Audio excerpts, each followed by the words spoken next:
आदरणीय बंधुओं, माताओं व मेरी प्यारी बहनों, राधे राधे।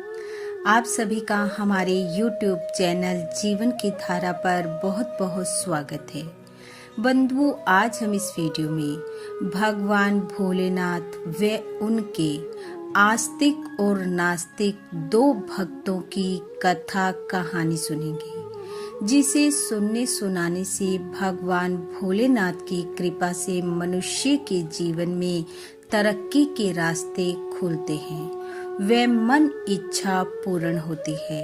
कथा कहानी सुनने के बाद यदि आप हमारे चैनल पर नए हैं तो कृपया हमारे चैनल को सब्सक्राइब करें, बेल आइकन को प्रेस करें ताकि हमारी वीडियो की नोटिफिकेशन सबसे पहले आप तक पहुंचे। वीडियो को शेयर व लाइक भी जरूर करें। कथा कहानी के अनुसार एक गांव में एक वृद्ध साधु छोटी सी झोपड़ी बनाकर उसमें निवास करता था। वह गांव में से भिक्षा मांगकर अपना गुजारा करता। साधु भगवान भोलेनाथ का भक्त था।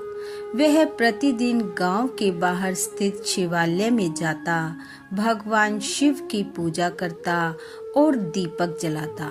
साधु का यह नित्य क्रम वहीं पास रहने वाला एक अन्य गांव का व्यक्ति देखता।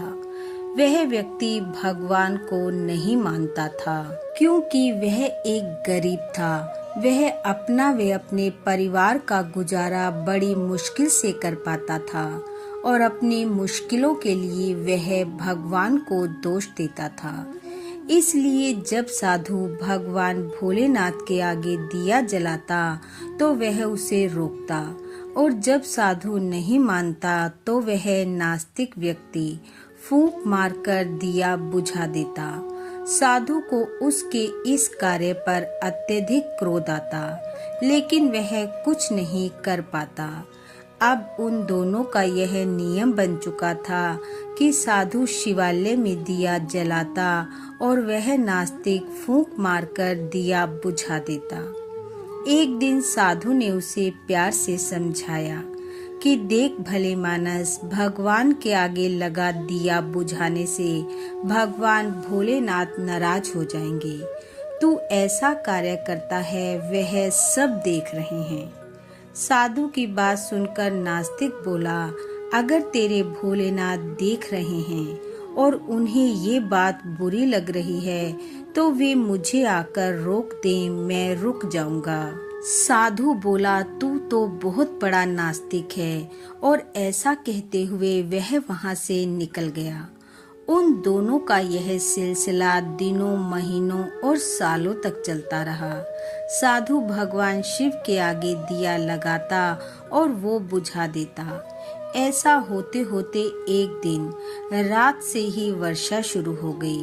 साधु सुबह उठा और शिवालय की ओर निकलने लगा, लेकिन उसने देखा बाहर बहुत तेज वर्षा हो रही है। साधु ने सोचा, चलो कुछ देर बाद चला जाऊंगा। काफी समय बीत गया, लेकिन वर्षा रुकने का नाम ही नहीं ले रही थी। साधु ने बहुत समय तक वर्षा रुकने का और मौसम साफ होने का इंतजार किया, लेकिन बारिश कम होने की बजाय बढ़ती जा रही थी। जब साधु ने देखा कि आज बारिश नहीं रुकेगी तो वह सोचने लगा कि यदि इतनी बारिश तूफान में मैं भीगता हुआ, परेशान होता हुआ मंदिर चला भी गया और भोलेनाथ के आगे दिया जला भी दिया तो भी वह शैतान नास्तिक आकर दिया बुझा ही देगा, रोज ही बुझा देता है। इसलिए आज इस बारिश तूफान में मैं नहीं जाता हूँ, कल भोलेनाथ से क्षमा मांग लूंगा। वैसे भी कौन सा आज ही भोलेनाथ दर्शन दे देंगे। ऐसा सोच साधु ने मंदिर न जाने का निर्णय लिया और वहीं झोपड़ी में अपनी चारपाई पर दुबका पड़ा रहा, और उधर वह नास्तिक अपने तय समय के अनुसार मंदिर पहुंच गया, क्योंकि वह जानता था साधु आएगा, दिया जलाएगा और मैं बुझा दूंगा। लेकिन उसने देखा कि साधु आज आया नहीं। उसने घंटों इंतजार किया, लेकिन साधु नहीं आया। नास्तिक व्यक्ति को बड़ा क्रोध आ रहा था और उसने क्रोधित होते हुए यह निर्णय लिया कि चाहे कुछ भी हो जाए वह दिया बुझा कर ही रहेगा, चाहे फिर इसके लिए उसे स्वयं ही भोलेनाथ के आगे दिया जलाना पड़े। यह सोचकर उस नास्तिक व्यक्ति ने वहां रखा दिया उठाया, उसमें बत्ती लगाई, घी भरा और उसे जला दिया। जैसे ही वह दिया जलाकर बुझाने लगा, तभी भोलेनाथ वहां प्रकट हो गए। अपने समक्ष भगवान को देखकर नास्तिक व्यक्ति के होश उड़ गए।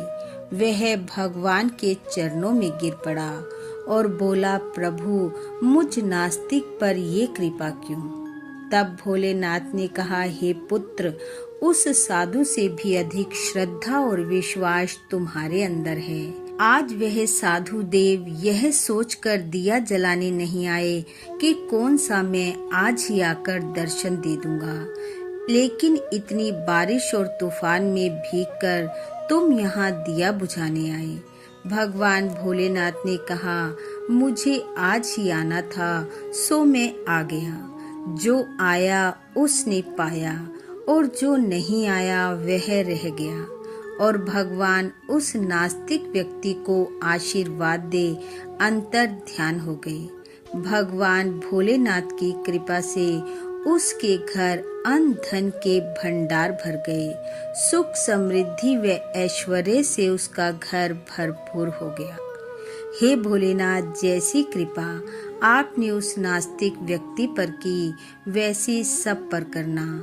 इस कथा कहानी को सुनने वाले सुनाने वाले सब पर अपनी कृपा बरसाना, सबके घर अन्न धन सुख ऐश्वर्य से भरपूर करना।